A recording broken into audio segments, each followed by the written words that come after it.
Well, I would like for you to join me today, particularly if you are interested in leveling up, as I am, leveling up our gratefulness practice in the coming year, which is my way of saying we're going to talk about gratefulness and my way of saying welcome to the Poetry, Passion, and Pleasure podcast with your host, Dale Byron. So, this is the place where we use poetry in both traditional and non traditional ways to help us live more interesting, satisfying lives.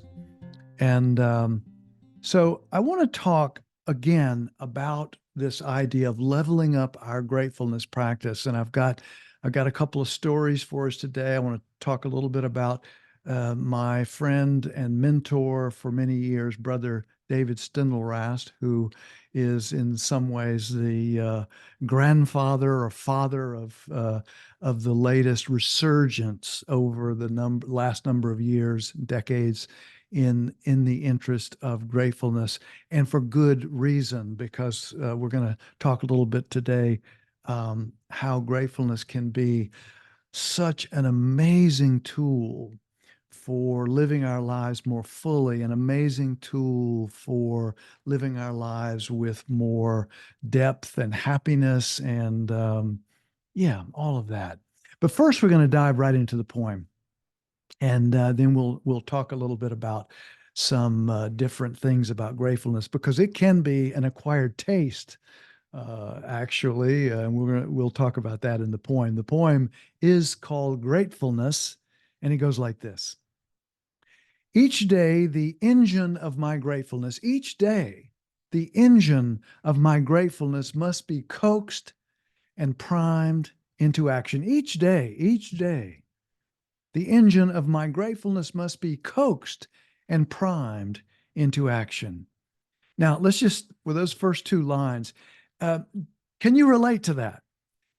Because every morning when we get up, so that may not be the very first uh, thrust of our day, right? That I'm feeling grateful. We might be a little worried about what's planned for the day. We might have some anxiety about some of the things we're not so sure about.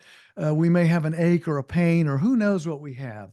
But the idea that we have to regenerate an interest, an awareness in this practice of gratefulness is what those first two lines really indicate. Each day, the engine of my gratefulness must be coaxed and primed into action.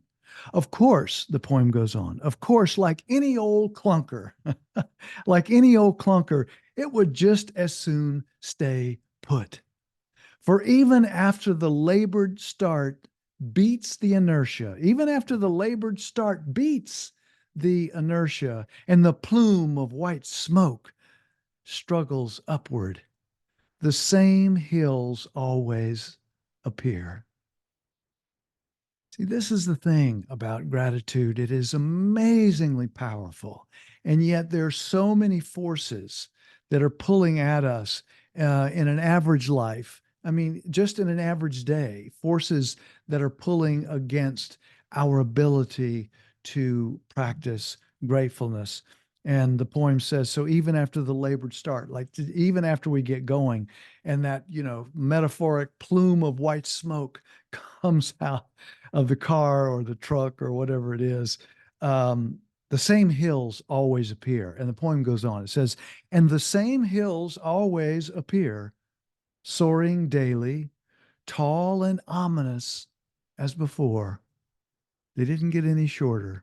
The same hills always appear, soaring daily, tall and ominous as before. There is the long, slow hill of aging. There is the long, slow hill of aging, so gradual and smooth at first. Well, of course, that is true. As we get older and we are faced with some more physical difficulties, or even when we get injured, if we're younger, there is this sense of that aging is effortless until it's not. And our bodies, we can take them for granted which is the opposite of feeling grateful, is taking something for granted. By the way, Brother David, I mentioned him, and we'll talk a little bit more about him today. But he, one of the things that stuck with me over many years is the moment we take something for granted, says Brother David, reminds us from Brother David, the moment we take something for granted, we are exiled. We are exiled from the world, from ourselves, from others, because we sort of fall asleep with things that are miracles. So, so there's the long, slow hill of aging, says the poem, so gradual and smooth at first. And then that steep grade called the news. Oh boy. Now we've really uncovered something here. And then that steep grade called the news. Yes, and always some mountain of a war. Always some mountain of a war looming out there, never too far in the distance.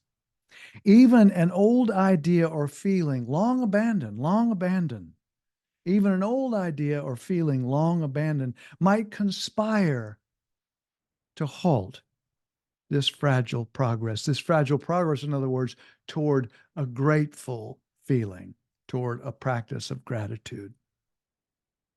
Um, it might conspire to halt this fragile progress, says the poem again.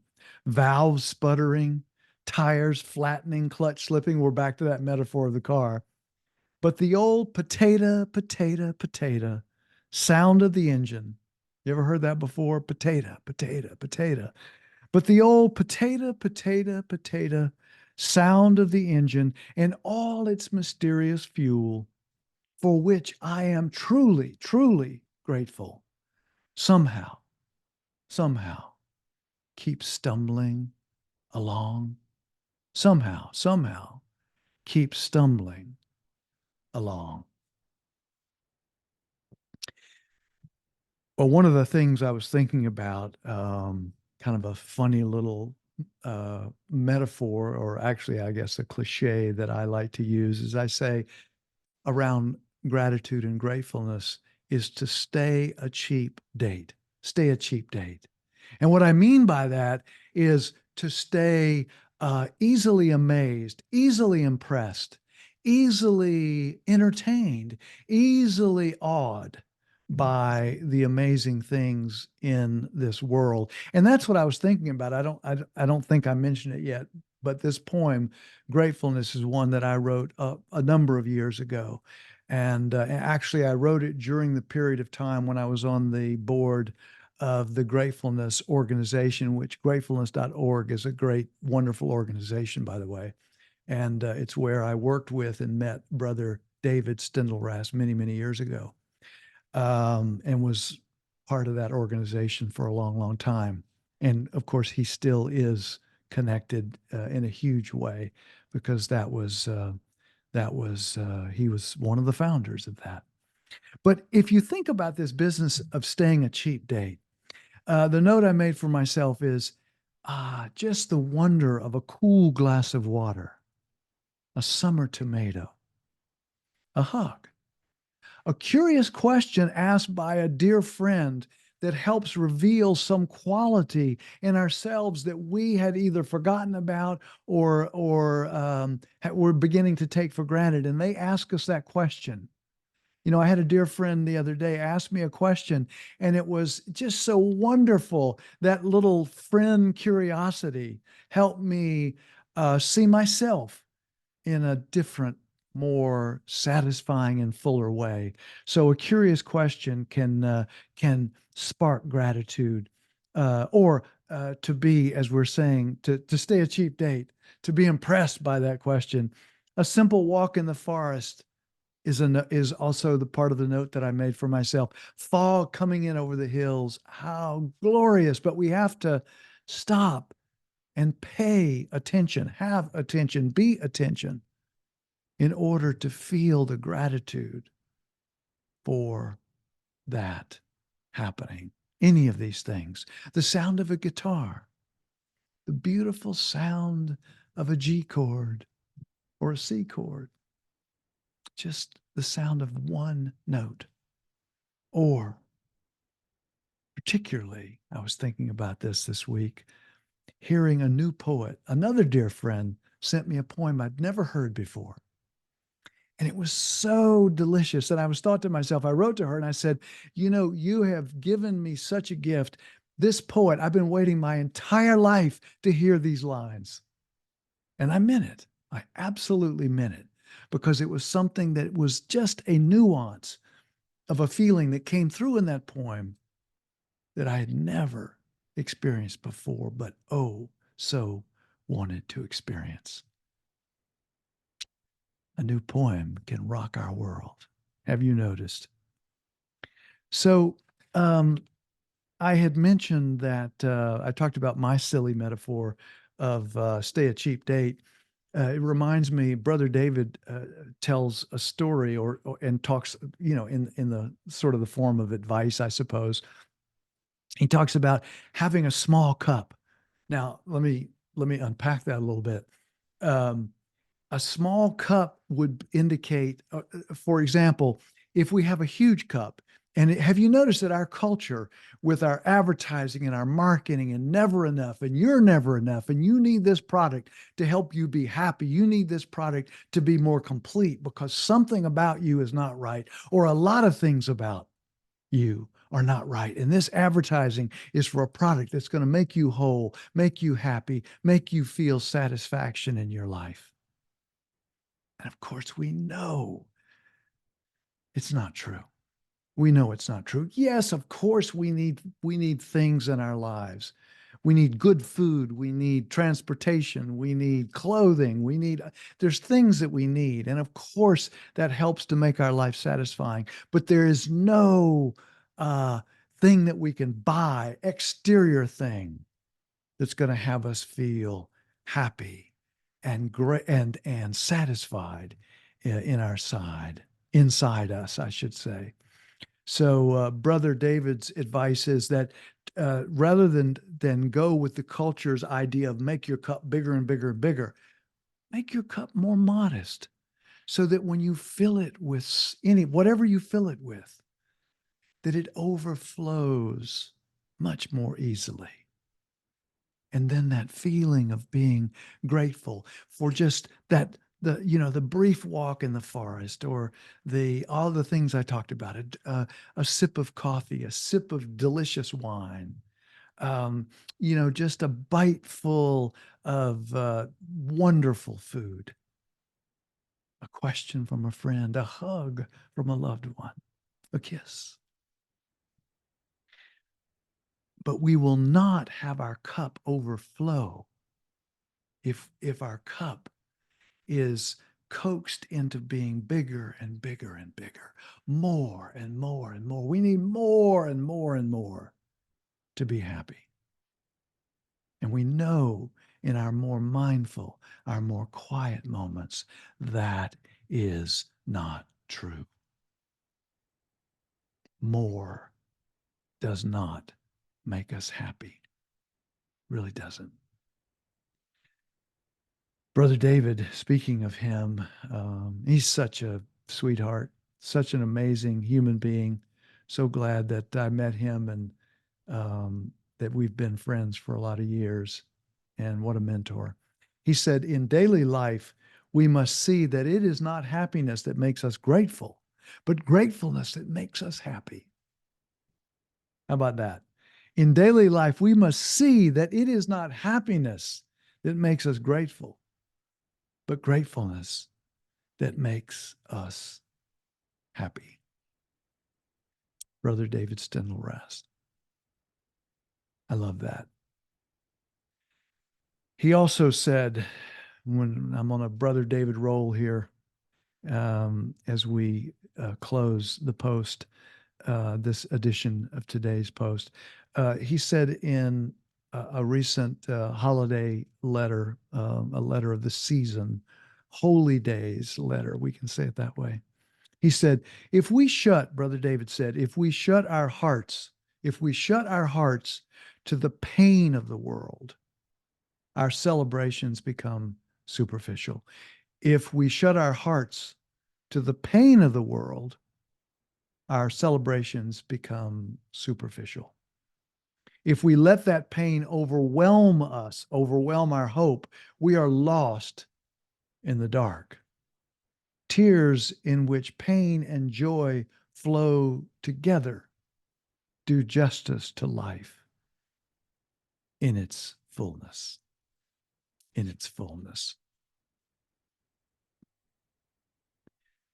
So,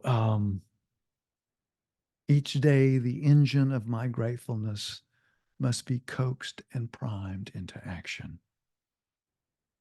We need to remember ourselves daily.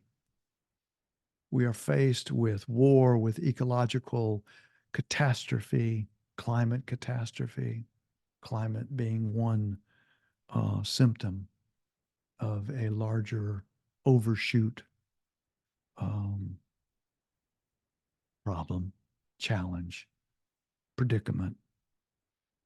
So in order for us to be more present, in order for us to be more present and happy in our own lives, and more present and able to be to work in whatever way calls to us to help with these challenges in the world, to help with these predicaments in the world, we first need to be centered. We first need to have a sense of the beauty of the world, I think, and to be grateful for even the small, wondrous things that happen for us in our daily lives. Yeah, each day the engine of our gratefulness must be coaxed and primed into action. Thank you so much for your listening ear. And thanks to all of you who have been listening during this year that we've just it's coming to a close. Thank you so much.